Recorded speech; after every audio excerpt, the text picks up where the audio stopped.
SONA 2026.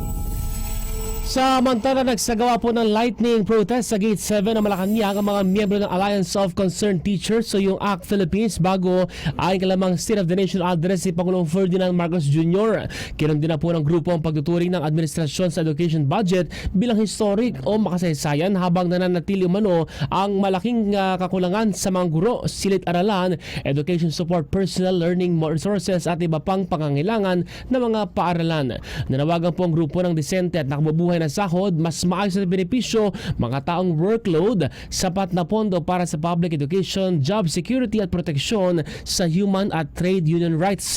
Hiniling din po ng grupo ang pananagutan sa umano'y korupsyon sa sistema at impunity.